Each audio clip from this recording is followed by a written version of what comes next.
to be here tonight in Tennessee. My name is Kent Hovind. What are you doing? Intro is my part, man. We do the interview later. Creation, evolution, and dinosaurs. Yup, we're talking about stuff like that, maybe even. Also, we're not in Tennessee. Welcome to Heathen Tales, the podcast where we take a deep dive into Christianity and the insanity that it breeds. I'm the Heathen Tales, and today I can't steal my notes. Today's topic's going to be beliefs have consequences. It says Kent Hovind. That's right, buddy. You are Kent Hovind. Just going to mute your mic. The first segment of the day is all about coming out. The fuck, man? How do y'all keep getting in my house? I understand the baby thing, but it's being bigots now. God is so holy, so good, so just, that were I to stand before him on Judgment Day and watch him cast my own 2 children into everlasting fire, I do so while praising his holy name. Those are the words of my former pastor to me. But let's rewind for a bit of context. As you may have already guessed, I'm a musician of sorts. I've been playing the guitar since the age of 16. I'm 32 now, so that's roughly half my life. And I used to use these quote-unquote gifts to serve my Lord and Savior, Jesus Christ. Now I use them to hail Satan. Skiddly down! Justifiably so, I will not be naming and or doxing anyone here.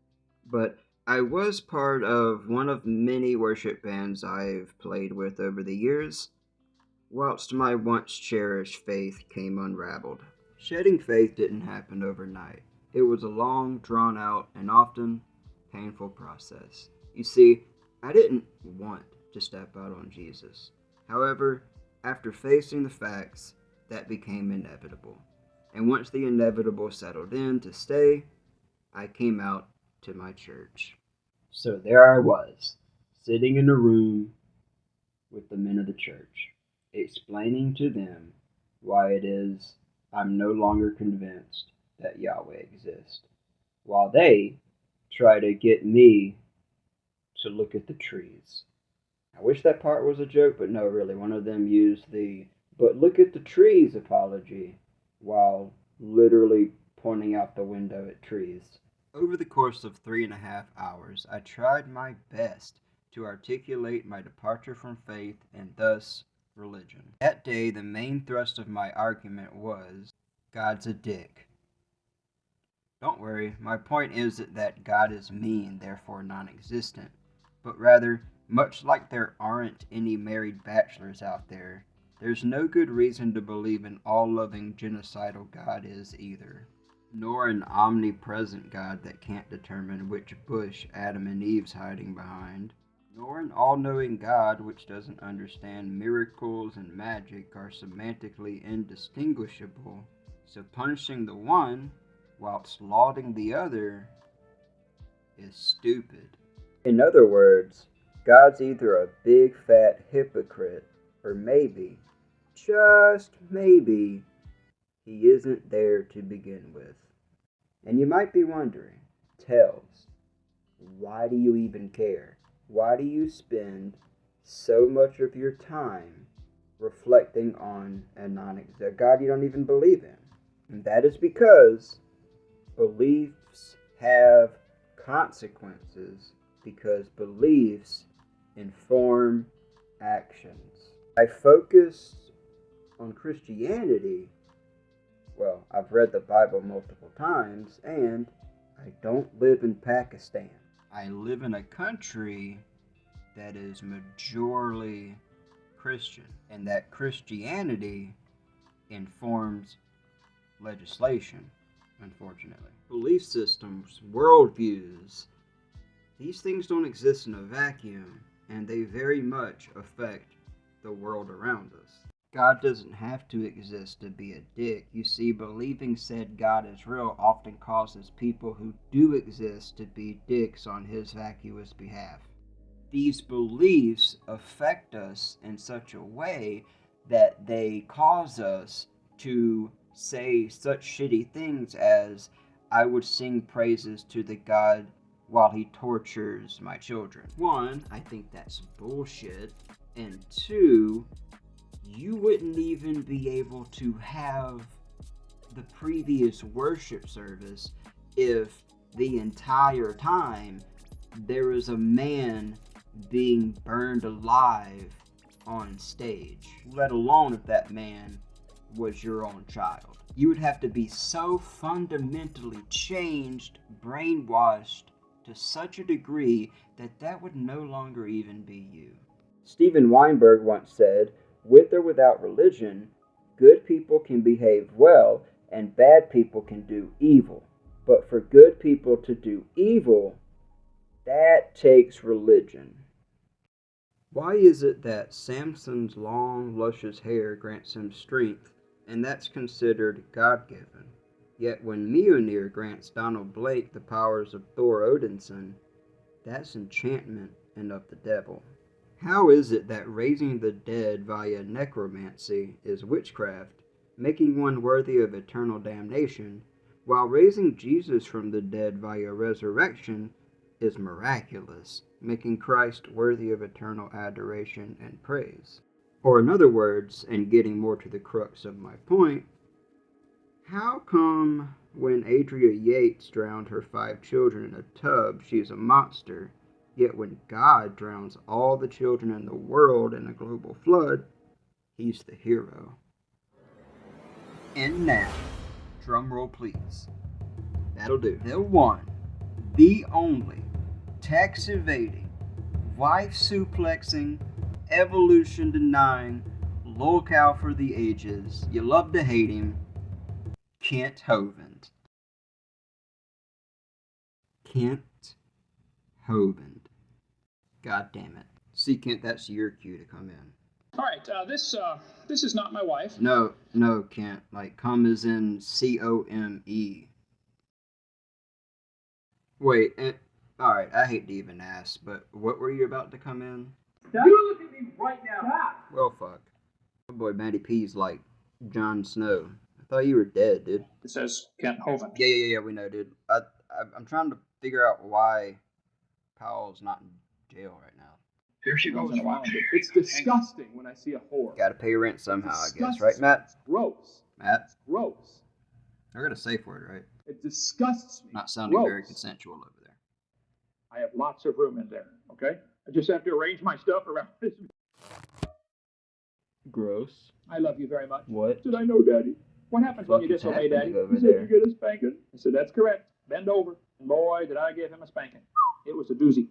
A few minutes later, the smoke is rising off his hind end, and the tears are coming down his cheeks, and the pearls are coming out of his nostrils. I mean, the whole thing. Guys, I'm all for discussing kinks and everything, but I thought we allotted time today to talk about consequences of beliefs. This is the average. I've had some students that used a whole lot less than Disgusting. that. I mean, Obviously, way I less believe than it's the government. Man, I don't think either of you should call the government. And he called the government.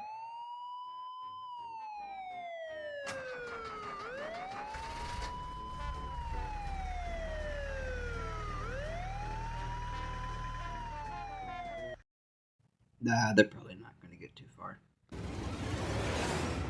While I would have preferred to hear it out of the horse's mouth, I think Kent Hovind and Matt Powell are 2 prime examples of how beliefs do in fact have consequences. For instance, if you think that you're exempt from paying taxes because they spelled your name using all capital letters, and that's not how you write your name, you go to jail for 9 years. Or if you're like me and you believe that if you died without being born again, you would be tortured with fire all over your body for all of eternity, then probably instills a bit of actual fear in you, so much so that a bath ran too hot sends you into a panic attack. That's because although beliefs reside in your noggin, they still have actual real world effects on behave and what you think and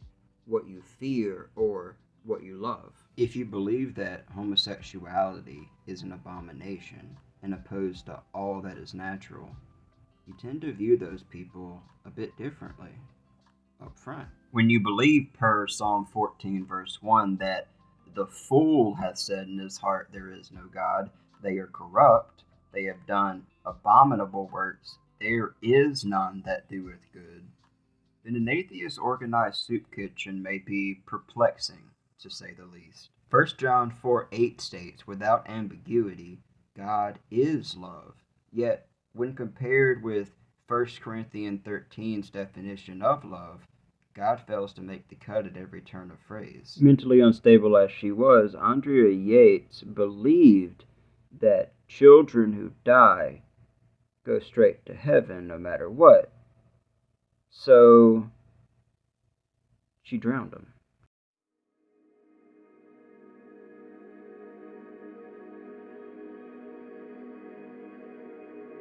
The Lord regretted that he had made human beings on the earth, and his heart was deeply troubled.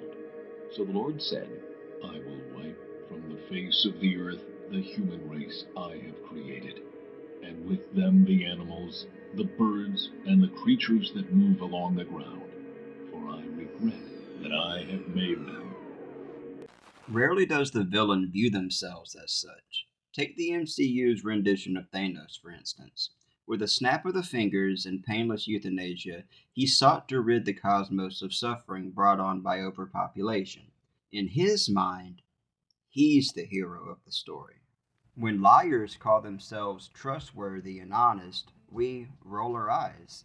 When the stalker calls himself chivalrous, we call the cops. And when Kent Hovind calls himself a doctor and a teacher of science, we laugh a good, hearty, guttural laugh. And in similar fashion, when my ex-pastor calls the God of the Bible so good, so holy, so just, that his torment of his young daughter and son could be excused, nay, praised, I fear for his mental stability. If you start with the belief that Yahweh is good, then his many calls to genocide are glossed over. His acts of infanticide, no different than the acts of Andrea Yates, are redefined as an expressway to heaven. Skip going, collect eternal bliss, if you please. That's why I and many others seek to spend our lives contending with these awful, degenerate beliefs. Some of the worst ideas in history aren't grounded in reality. They don't have to be harmful. So what's the takeaway here? What message do I want to leave with you, my audience, this week? Simple. You aren't alone. Although we non-religious are growing in number and ratio, we are still the minority. So what I want to do is leave you with the names of some of the people whose content has kept me company even here in the Bible Belt.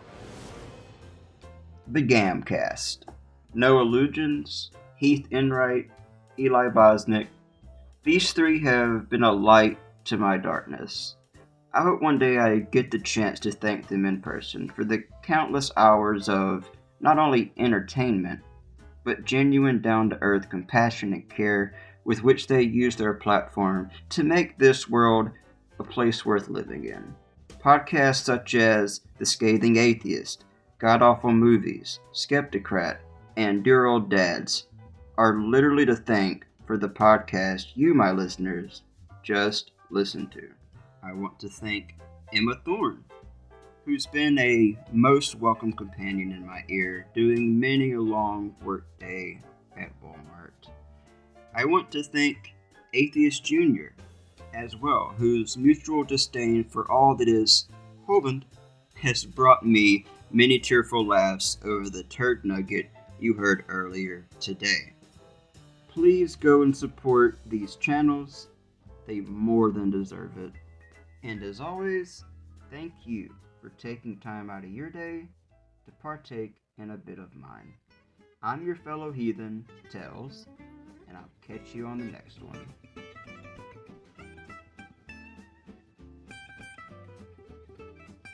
I have lots of room in there.